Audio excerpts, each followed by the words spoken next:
Natmoy, Ya. ini cerita tentang seorang anak yang jadi tumbal gara-gara kelakuan bapaknya sendiri. Buset.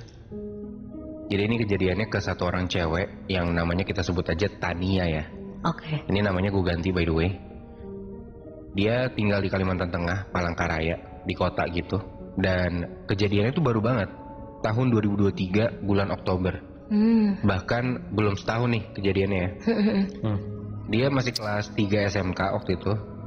Di satu waktu dia tuh abis pulang les.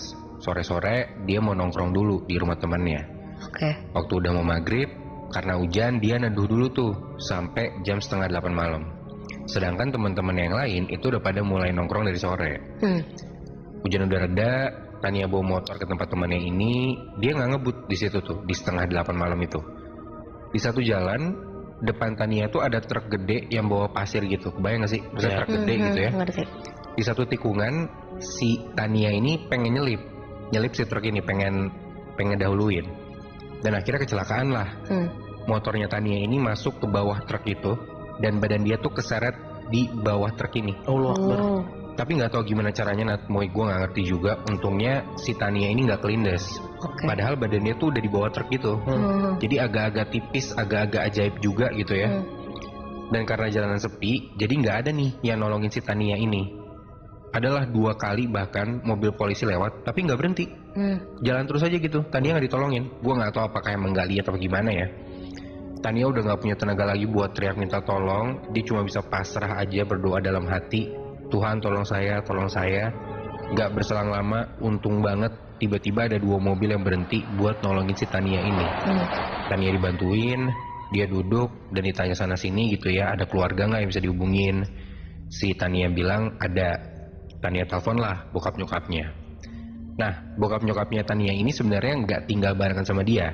Bokap nyokapnya itu tinggal di kampung. Jadi Tania ini tinggal di kota tuh di satu rumah sendirian. Oke. Udah ditelepon bokap nyokapnya, Tania bilang jemput di rumah temennya aja. Tempat emang Tania tuh mau nongkrong, si tempat rumah temennya itu. Jadi nanti ketemuan di sana sama bokap nyokapnya, tolong dijemput di situ.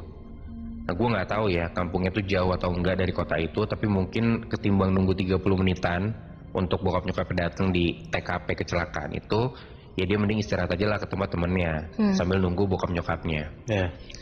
Udah nelpon. Setelah nelpon bokap nyokapnya, Tania nelpon teman-temannya nih, minta dijemput di tempat kecelakaan itu, karena mungkin ya berarti logikanya teman-temannya lebih dekat lah rumahnya. Akhirnya Tania dibantulah sama teman-temannya ini berangkat ke salah satu rumah temennya. Gue juga nggak tahu kenapa dia nggak balik ke rumah gitu ya. Motor ditaruh di bengkel, Tania ditemenin sama teman-temannya di rumah salah satu temennya ini. Sekitar jam 9:30 malam, bokap nyokapnya Tania jemput.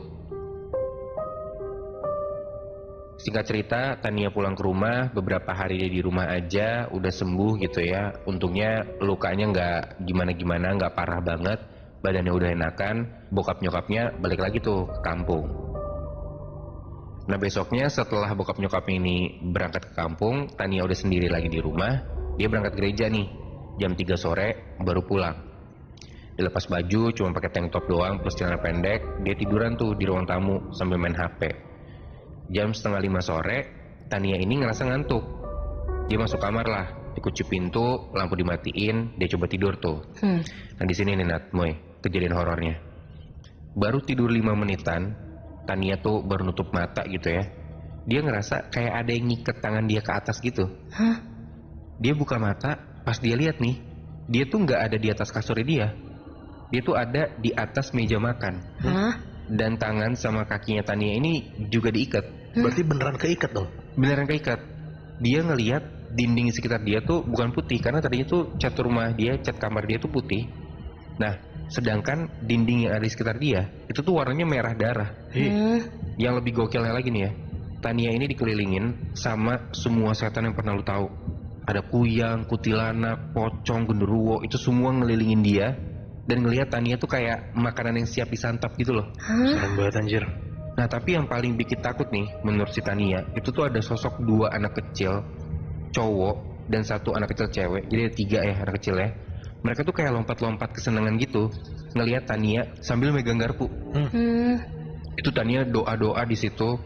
Dan tiba-tiba salah satu anak ini yang cewek itu tuh kayak anak perempuan Belanda ngebisikin di telinga dia, ke telinganya Kania. Si anak kecil ini bilang, kamu kenapa? Katanya gitu. Gue nggak ngerti itu kayak gimana gitu ya kejadiannya. Cuman di situ Tania tuh takut banget sampai dia tuh nangis jadi-jadinya. Tania berdoa sampai mulut dia berbusa dan akhirnya dia kebangun tuh dengan posisi tangan dia ke atas. Jadi gue nggak tahu apakah ini mimpi buruk atau ini tuh dia ketindihan, gue nggak ngerti. Tapi akhirnya dia bisa bangun lah ke dunia nyata lagi gitu. Dan pas dia bangun itu tangan dia beneran ke atas kayak posisi diikat tadi. Tapi di kasur kan? Tapi di kasur untungnya Moy. Dia keringetan padahal tuh kamar dia AC-nya nyala dan di situ dia deg-degan banget. Dia ngerasa takut dan kamarnya tuh sumpek banget walaupun dia udah bangun ya. Tapi dia ngerasa kayak kamar tuh panas banget. Dia nggak cuma sendirian di kamar. Kayak di kamar dia tuh penuh banget sama orang gitu loh. Dan untuk ngalihin pikiran, akhirnya Tania ini bangun dan dia ke dapur buat nyuci piring. Nah pas di dapur itu udah mau selesai cuci piring nih, si Tania tuh ngedenger ada suara cewek senandung gitu Nat, Moy.